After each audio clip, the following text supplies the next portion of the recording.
دوستانو سلام. دغه کورګکی چې تاسې وینئ یا دیوالونه یې تاسې مخکې ولیدل، ماشومان مو ولیدل، یو سپین ږیری بابا مو ولیدو چې په دواړو سترګو نابینا و، ړوند و. دا بیچاره په خپل د دې لپاره چې یو څه وخت ژوندي پاتې شي دغه وړه کوټګکۍ یې ځان ته جوړه کړې ده. موږ رالو د دوی حالت له نږدې ګورو، څه وضعیت ته، څه حالات دي د ځمکې په مخ باندې. دا رقم خلک هم ژوند کوي چې موږ او تاسې باید له حاله ځان خبر کړو. ورځو د ده کوټه ګورو.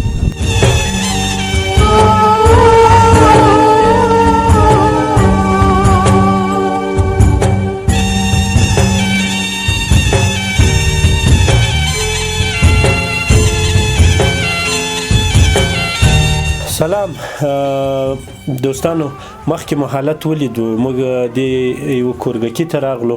د کورګکي حالت به تاسې په ویډیو کې وینئ او دا به هم درته معلومه شي چې دغه سړی په څومره غربت کې زندګي تېروي، د ژوند له کوم ډول مشکلاتو سره مخامخ ده. کاکا څه نومیږي؟ دریا خان. نو دلته امسایه پروت یې؟ امسایه نه تو خپله ځکه خپله خو نه ده که نه؟ و خو تتیواله ده هغه کذبه ګواه ووبځئ ښه اګارې دې درته کړي. او دغه جای دغه شی چې دې پټ کړي دي کور خو نه څه ورته ویلی، خاصې یو دیوالونه ترې راتاو دي. دغه لرګي نه دي، دا پور خو مې چې راکړي وو دغه لرګي پوښتنه وکړه. دغه خټاټونه د مخ خټاټ کړه، دواړه سترګې دې کار نه کوي. دا یو کال جاده خیل دی خنجکي خو د بارود پرې راخلاصوئ، زه او شکردار یې دواړه وغورځول، ماتې بس خراب یې ختم یې کړې. دا خدای بس کړه چې هغه راشم قسم ده که لا تر اوسه پورې خو لا بخارۍ لګولي، لا امشۍ لګولي، لا امبوټۍ راوړی، دغسې چې ورته ناست وي. راشه که موږ ورته کوم چېرې دی جای پیدا کړو، که محمد ابا ته ورپسې ولاړم، کاکۍ ته پسې ولاړم، هېڅ چېرې نه و. دا تتیوال ورته ولاړ سم، کوم چې ته ولاړ سم، خدای جای نه مې دېسې وایي چې واړو ما په ژمي باندې دا ټول نوچې ده ته خو نو سره باسي سره مې ویل موږ یو د خاوره لا څه سره واچوي په لس کې ټینګو. چې دغه الله ته دغه شی ده.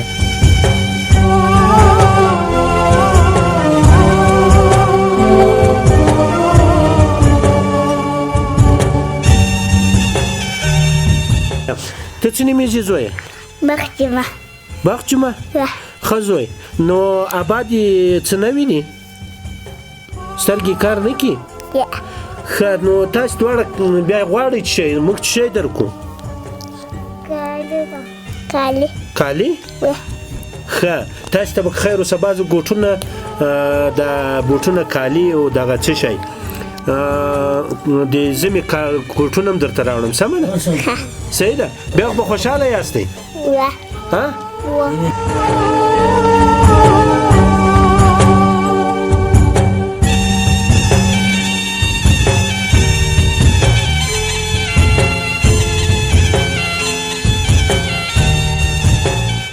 مشر د خپل ماماګان د خپل قوم د لږ مرسته راسره وکړي، بازار ته ولاړ شو، شیان مې د 50 روپۍ وګټو بېرته راشو، هغه نه مړی کېږي، نه ریچې کېږي، نه ډېوشي کېږي، کوټو چې مې یخ ده، نوسي دا جای نه مندېږي، یوه خوا نه کېږي، غریبي ده، هېڅ نه کېږي، یو شی نشته راسره، نه کور شته، نه شی شته، یخ نه د اوبو راته سخته ده، اوبه چې په ژمي راوړو سخته ده، یوه خوا نه کېږي.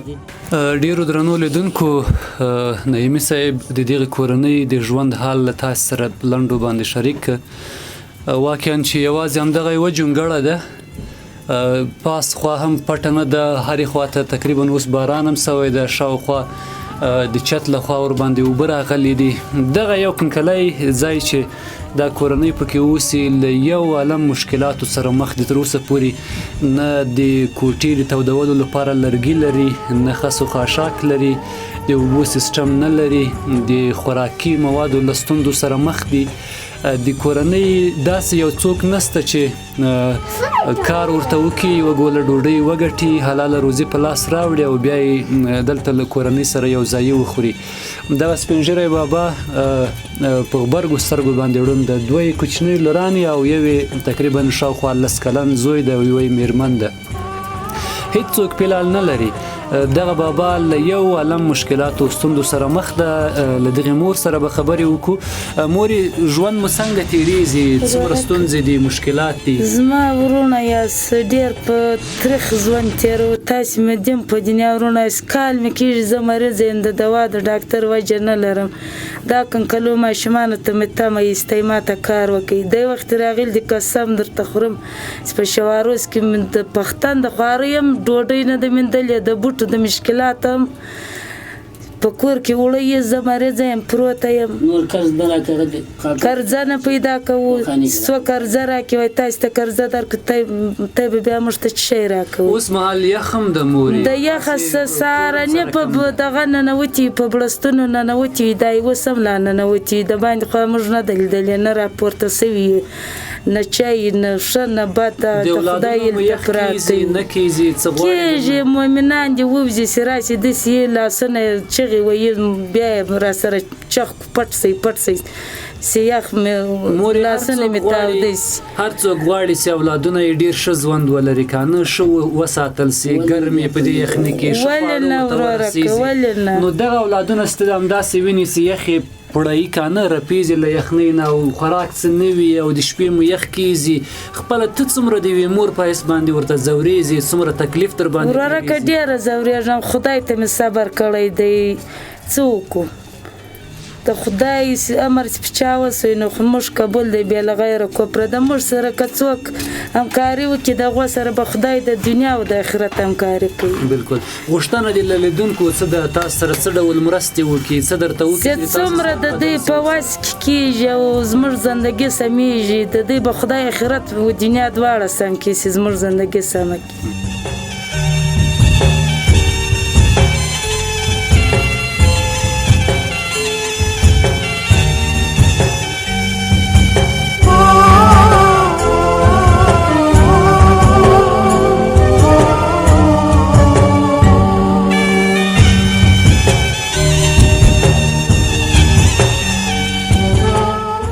دوستانو د دو کورنۍ حالات مو ولیدو. دا نه ده، دا هغه لویه دروازه ده د کلا. نو دغه څه خدای وس زموږ په وس کې پوره کېدل، او هغه د مسافرو کومک مو سره راټول کړی و. بعضې کورنۍ دې ته ورته کورنۍ مو هدف کړي دي چې هغوی ته به دغه کومکونه د ژمي د سړې هوا پر رسېدو سره رسوو. د دوی به یو څه نه څه چاره پرې باندې وشي. بنیادي چاره یې تر اوسه لا هم نه کېږي، ځکه چې دوی په داسې حالت کې زندګي کوي چې فکر نه کوم ډېر وخت یو څوک پکې ژوندي پاتې شي، او که جوړي خامخا به ناروغ کېږي. دغه یو څه کومک چې زموږ په وس کې پوره کېدو وړو، بعضې خوراکي توکي، بعضې صابونونه او دا شیان چې هغه لومړنۍ اړتیاوې د دوی د ژوند پوره کولی شي، هغه مو ورته راوړو. خورکۍ مورې مسافرو ته ډېرې دعاګانې وکړه. الله العالمین دې د اوږدو اوبو په منځ کې وساتي. الله دې د څوارلسو اجو اجر و یوازونه په آخرت په دنیا کې درکړي. چې کوم قدم یې ایښی هغه دې الله تعالی د نیکۍ په تله کې در واچوي. چې زموږ غمه مې وخوړه، ستی غمه دې الله په آخرت په دنیا کې وخوري. ورونو، د تاسې را لېږلې مرستې هغه څه چې په وس کې د موږ و پلان مو ورته لارو، هغه مو همدغه کورنۍ ته وسپارلې.